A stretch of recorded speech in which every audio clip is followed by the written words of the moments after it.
Приветствуем наших зрителей YouTube-канала ТНВ. Сегодня мы берем интервью у Расима Хазиева.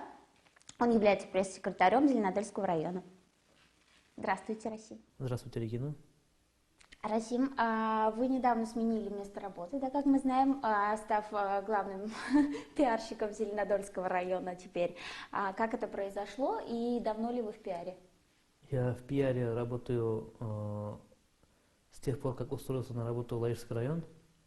Это было 2015 год, декабрь, конец года, перед Новым годом. Мой переход в Зеленодольский район случился только потому, что меня пригласил глава района, с которым мы уже 4 года работали в Лаишском районе. Как вы знаете, он в сентябре прошлого года перешел на работу в Зеленодольский район на аналогичную должность. И через некоторое время он пригласил меня в ту же самую территорию, где он сам работает сейчас. Как вы начали работать в пиаре вообще? То есть вот вы пришли пресс-секретарем в Лаишевский район, только тогда началось это, или вы до этого уже занимались пиаром? Вообще, если смотреть в корень вопроса, то я учился в факультете журналистики Казанского федерального университета и работал в различных газетах татарских. Это Татарстан Яшьләре и Ватан Татарстан.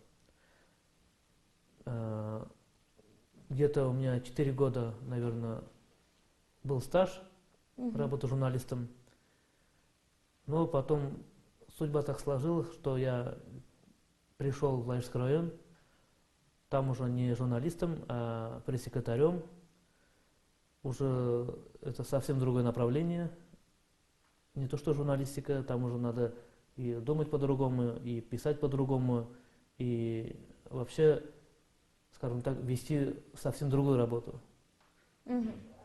Но она не менее интересная, чем журналистика.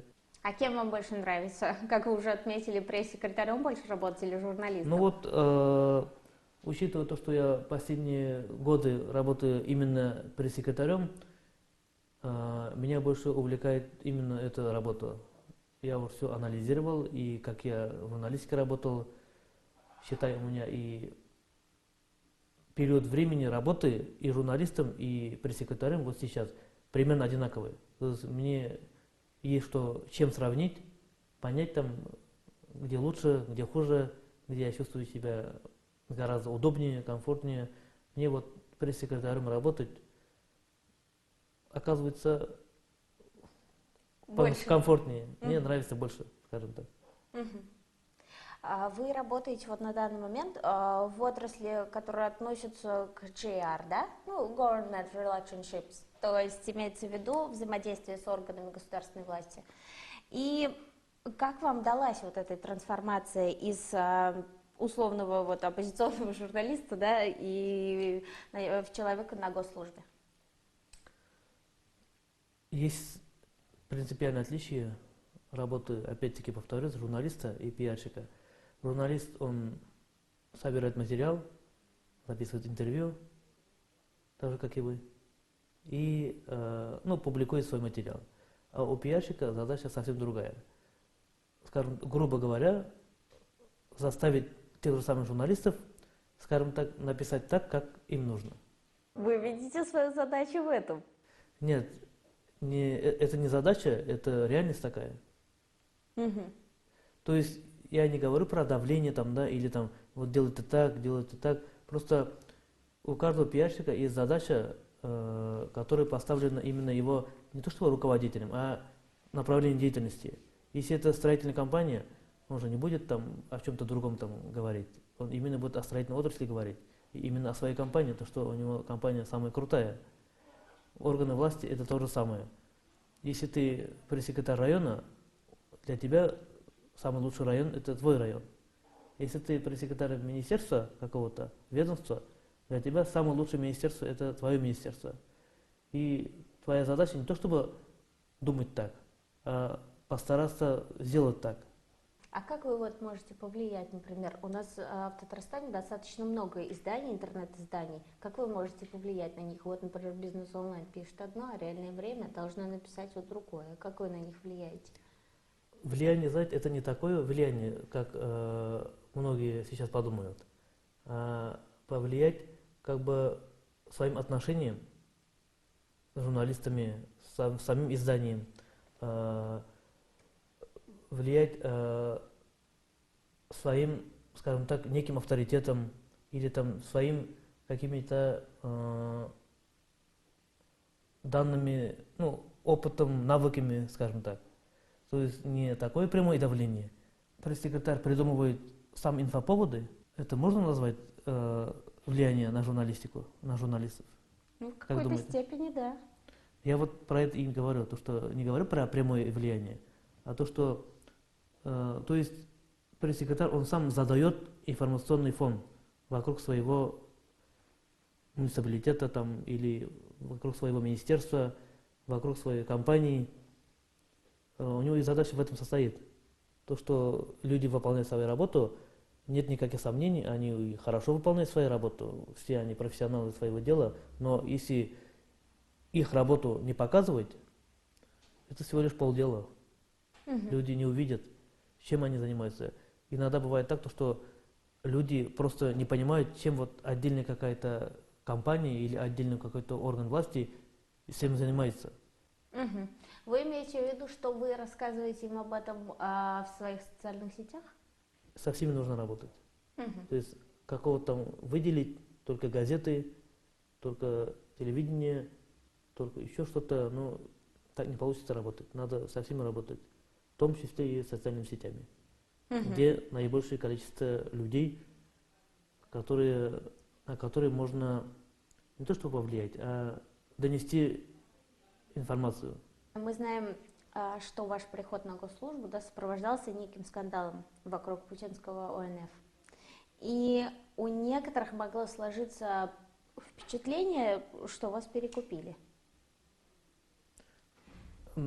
Да, были такие материалы, я даже читал, я и с людьми встречался, которые мне в лицо говорили, ну, некоторые вещи не совсем как вы сказали, но в другом контексте, скажем так. Но это не совсем корректно, я думаю. Человек может меняться, и это нужно. То есть Развиваться вы имеете в виду? развиваться, да. В одном направлении только идти, ну, это неинтересно. Это А вот вы скучная жизнь. сказали то, что вам говорили вот такие нелицеприятные вещи о вашем переходе. Что вы им вот отвечали на это? Я то же самое сказал, то, что пришло пора меняться. Идти только по одному пути, это не совсем мое. У меня есть одно качество, то, что я не могу одним и тем же делом заниматься долгое время. Я даже вот, если вы посмотрели там биографии, я каждые 3 года работу менял. Ну, каждые 3-4 года, скажем так. Потому что уже все неинтересно становится. Если уже даже и работа неинтересно становится, тогда в жизни точно надо менять что-то. Из ваших соцсетей мы узнали то, что вы пишете книгу о коррупции. Почему, во-первых, вы решили написать, да, на какой стадии она сейчас и когда она выйдет? Она пишется, но пишется не в таком темпе, которым мне хотелось бы. Первое, что влияет на это, естественно, ну, график работы. Там, с утра до вечера работа, тем более сейчас в таком районе, где много вопросов, много таких вещей, где нужно, ну, работу вести. Ну, очень сильно не отвлекает уж, это уж слишком грубо будет, а времени забирает. Поэтому очень маленькими шажками пишется книга, пока еще даже половины нет, скажем так. А почему вы решили написать именно о коррупции? Почему вас это Но так задело? когда я вообще начинал про нее писать, там это была такая тема, что у нас в России прям ожесточенная такая борьба шла с коррупцией. Ну, и она и сейчас идет, конечно, но был такой период, когда вот много было таких событий по линии противодействия коррупции. И я подумал, читал много газет, книг, скажем так, да, интернете информации, телевидение, еще какие-то источники. И я все это переварил и подумал, что это все можно положить на бумагу, как художественную, просто литературу, скажем, художественную книгу. Не документальный какой-то там материал делать, не какой-то там фильм, скажем так, а просто вот художественный замысел придумать и такую написать книгу.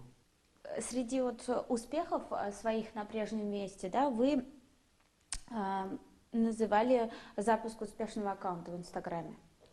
А по последним данным, вот в России Инстаграм опередил ВКонтакте. И вот на ваш взгляд, почему это произошло?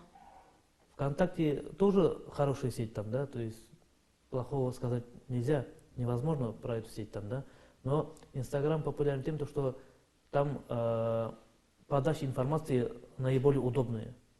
Ты вот снял фотографии, выложил и все. Видео снял, и сторисы можно сейчас делать там, да, прямой эфир можно делать там, да. А ВКонтакте он, ну для меня лично, это как бы не совсем удобно, скажем так, в современном мире, где надо делать быстро, и донести информацию надо быстро, и получить информацию надо быстро. Но ВКонтакте в этом смысле чуть-чуть они позади Инстаграма. Людям сейчас важно показать свою жизнь, как они хотят показать. Возможно, у него в жизни вообще там, у него там, да, вообще все плохо. Вообще он себя там очень паршиво себя чувствует, но зато в Инстаграме он тебя прям классно покажет. Как будто у него все хорошо, везде порядок. Для людей сейчас вот это важно.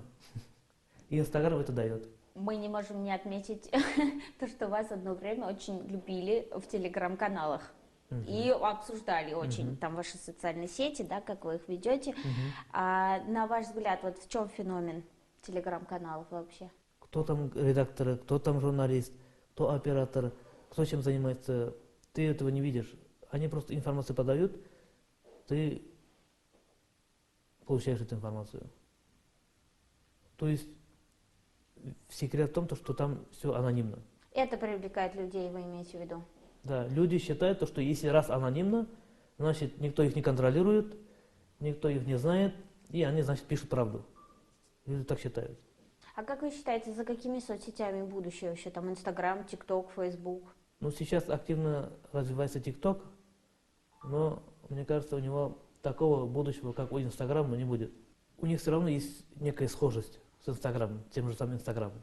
То есть это же не совсем полностью совсем другая там сеть или другого направления, там, да, другая там у нее концепция. Ну, это примерно одинаковое. Но они просто взяли, с другой стороны пришли к этому. Телеграм-каналы еще будут развиваться. То есть у них будущее есть, но тоже не совсем уж далекое, несколько лет. Сколько лет точно уж я не смогу сказать, но очень долгое время просуществовать, как, например, газеты, которые там 100 лет уже существуют, там, да, например, или даже больше, или телевидение, которое там больше полувека существует, там, да, радио, но такого у них не будет точно. Это временное явление, как некоторые артисты, которые появляются. Это какие, Да, например, то вы есть говорите как про татарскую эстраду? Некоторые же есть только одной только песней, скажем так, Знаменитые. знаменитые. Вышли, все, через год их забыли. Мы еще вот заметили, вы что любите готовить? Вы очень часто публикуете в Инстаграме фото, где вы готовите Ну, что-то. как любите, ну, не часто уж я делаю там. У вас очень часто фотографии пару месяцев с едой раз только. появляются. Ну, это в последнее время только у меня там воодушевление появилось, я там. Что вас вдохновило?